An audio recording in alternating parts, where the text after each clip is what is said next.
जय हिंद, वंदे मातरम। दोस्तों, मेरा नाम है अक्षय धवन और हमारे इस चैनल पर आप सभी का स्वागत है।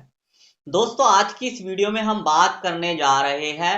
अमित शाह जी के बनाए गए नए कानूनों को लेकर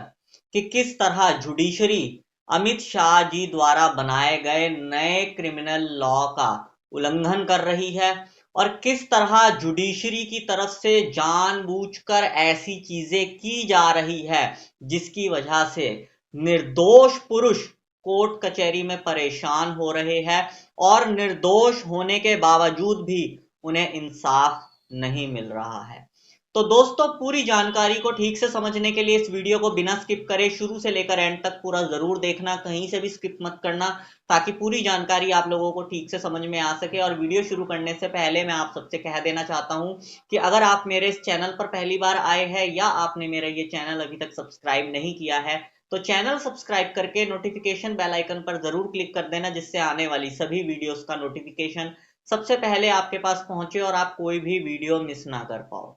और अगर आपने अभी तक हमें सोशल मीडिया जैसे कि फेसबुक या फिर इंस्टाग्राम पर फॉलो नहीं किया है तो इस वीडियो के डिस्क्रिप्शन में मैंने हमारे सभी सोशल मीडिया अकाउंट्स के लिंक दे दिए हैं। इस वीडियो के डिस्क्रिप्शन में जाकर उन लिंक्स पर क्लिक करके आप हमें सोशल मीडिया पर भी फॉलो कर सकते हैं। तो चलो दोस्तों, आज की इस वीडियो को आगे कंटिन्यू करते हैं। दोस्तों, आप लोग जानते ही हो कि पिछले साल जुलाई 2024 में हमारा पुराना क्रिमिनल लॉ यानी कि आईपीसी, सीआरपीसी और इंडियन एविडेंस एक्ट को खत्म कर दिया गया था और हमारे देश के गृह मंत्री अमित शाह जी ने नया क्रिमिनल लॉ लागू किया। आईपीसी की जगह लाई गई बीएनएस यानी कि भारतीय न्याय संहिता, सीआरपीसी की जगह लाई गई बीएनएसएस यानी कि भारतीय नागरिक सुरक्षा संहिता और इंडियन एविडेंस एक्ट की जगह लाया गया भारतीय साक्ष्य अधिनियम। भारत सरकार का यह कहना था कि ये जो पुराना क्रिमिनल लॉ था ये अंग्रेजों के समय का था, उस समय के हिसाब से इसमें कुछ ऐसी चीजें थी जो आज के समय के हिसाब से नहीं होनी चाहिए और बहुत सारी चीजें ऐसी भी थी जिनमें बदलाव की जरूरत थी। इसी वजह से उन्होंने पूरा का पूरा क्रिमिनल लॉ चेंज किया। नए क्रिमिनल लॉ में कुछ सुविधाएं रखी गई थी। वो सुविधाएं कुछ ऐसी थी जैसे कोर्ट कचहरी में आप लोग जानते ही हो कि आप न्याय मांगने जाते हो, लेकिन न्याय के नाम पर आपके साथ होता क्या है, तारीख पे तारीख मिलती है, आपको इंसाफ नहीं मिलता, तारीख डालते रहते हैं, आपको कोर्ट कचहरियों के चक्कर कटवा कटवा के परेशान करते रहते हैं। तो अब तारीख पे तारीख वाला सिस्टम बंद होगा। उन्होंने कहा था नए कानून में टाइम लिमिट फिक्स कर दी गई है कि उस फिक्स टाइम लिमिट के अंदर अंदर इंसाफ देना पड़ेगा जज साहब को। और इतना ही नहीं, नए क्रिमिनल लॉ में ये चीज भी कही गई थी कि जब भी कोई एक सिंपल कंप्लेन लेकर पुलिस स्टेशन में जाता है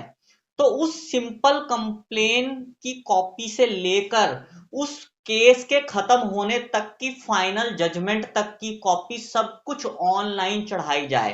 ताकि जो एक आम इंसान होता है उसे परेशानी ना झेलनी पड़े और ऑनलाइन वो अपने केस की डिटेल्स चेक कर सके। सारी चीजें ऑनलाइन करने के लिए भी कहा गया था। और इतना ही नहीं, चार्जशीट और गिरफ्तारी को लेकर भी काफी सारी चीजें चेंज की गई थी और पुलिस वालों के ऊपर भी काफी सारी चीजों की टाइम लिमिट बांध दी गई थी। लेकिन अगर हम बात करें हमारे देश के लॉ सिस्टम की, तो हमारे देश का कानून कुछ ऐसा हो चुका है कि किताबों तक सीमित रह गया है, प्रैक्टिकली कहीं पर भी फॉलो किया ही नहीं जा रहा। नया कानून बनाया गया लोगों को सुख सुविधा देने के लिए, न्याय देने के लिए, लेकिन हमारे देश का जो लॉ सिस्टम है वो इतना दोगलापन दिखा रहा है, वो ऐसी ऐसी चीजें कर रहा है कि चाहे कानून नया हो या पुराना हो, इंसाफ किसी को नहीं मिलेगा। मिलेगी सिर्फ तारीख और होगी आपके साथ सिर्फ हरासमेंट और आपके साथ कुछ नहीं होगा। न्याय तो आप भूल ही जाओ, जिसका नतीजा हम सभी लोग देख ही रहे हैं कि किस तरह अन्याय की वजह से, अदालतों के दोगलेपन की वजह से ये जो महिलाओं के नाम पर इन्होंने आतंक फैला रखा है कोर्ट कचहरी में, फेमिनिज्म का झंडा लहरा रहे हैं, फेमिनिज्म के नाम पर शरीफ पुरुषों को परेशान कर रहे हैं। इन चीजों से परेशान होकर किस तरह हमारे देश के निर्दोष पुरुष आत्महत्या कर रहे हैं। दोस्तों मैं आप लोगों को बता दूं कि जब हमारे देश में पुराना कानून था, यानी कि नया कानून आने से पहले 2021 में जितने भी महिलाओं से संबंधित केस होते हैं, उन सभी केसेस की कोर्ट कचहरियों ने पूरे देश में सारी ऑनलाइन अपडेट्स उड़ा दी थी, ये कहते हुए कि हम किसी महिला की जानकारी पब्लिकली नहीं करना चाहते। जिससे नुकसान ये हुआ कि उन केसेस में जो निर्दोष पुरुष फंसे हुए थे, वो अपने ही केस की ऑनलाइन अपडेट चेक नहीं कर पा रहे थे। हाँ, एक चीज और होती थी कि पहले क्या होता था कि कोई भी किसी भी हाई कोर्ट से या सुप्रीम कोर्ट से कोई ऐसी गाइडलाइंस या कोई ऐसा जजमेंट निकला है जो किसी पुरुष के फेवर में आया हो और उस जजमेंट में अच्छी खासी गाइडलाइंस लिखी गई हो, जो काफी अच्छी हो और कानून के हिसाब से बिल्कुल सही हो, तो जो हमारी लीगल वेबसाइट्स होती है वो वहां पर अपलोड कर दी जाती थी जजमेंट, ताकि वो निर्दोष पुरुष जो शरीफ होने के बावजूद भी, निर्दोष होने के बावजूद भी झूठे मुकदमों में फंसे हुए हैं, वो वहां से उन जजमेंट्स को डाउनलोड कर सके और डाउनलोड करके अपने केस में इस्तेमाल कर सके, ताकि उन्हें उस झूठे मुकदमे से रिलीफ मिल सके। अब 2021 में इन्होंने पर्सनल केसों की तो अपडेट ई कोर्ट से उड़ानी शुरू कर ही दी थी, लेकिन अब 2024 के एंड से ये चीज देखने को मिल रही है कि जितने भी मैट्रिमोनियल केसेस में या महिलाओं से रिलेटेड केसेस में अच्छे अच्छे जजमेंट्स आ रहे हैं, पुरुषों के फेवर में जजमेंट्स आ रहे हैं, उन पुरुषों के फेवर में जो बेचारे निर्दोष थे, जिन्हें झूठे मुकदमे में फंसाया गया था। वो जजमेंट्स अब लीगल वेबसाइट्स ने अपडेट करने बंद कर दिए हैं, वहां पर भी अपडेट नहीं हो रहे हैं। हाँ, बाकी जो क्रिमिनल केसेस होते हैं जिसमें दूसरे टाइप के क्राइम्स होते हैं, जैसे किडनैपिंग हो गई या चोरी चकारी हो गई या कोई ड्रग्स का मामला है या फिर चेक बाउंस का मामला है, इस तरीके के मामलों के जो जजमेंट्स है वो सब आ रहे हैं। लेकिन महिलाओं से जुड़े हुए केसेस जितने भी है, मैट्रिमोनियल है चाहे कोई भी है, उनमें से किसी का भी जजमेंट, ई कोर्ट तो छोड़ो, जिनका पर्सनल केस है उनकी अपनी प्रोफाइल पे अपडेट तो छोड़ो, लीगल वेबसाइट्स तक ने देने बंद कर दिए। तो आप लोग अब देख ही रहे हो कितना बड़ा दोगलापन दिखा रही है हमारे देश की जुडिशरी, अन्याय कर रही है निर्दोष पुरुषों के साथ और गवर्नमेंट के बनाए गए कानूनों का भी उल्लंघन किया जा रहा है।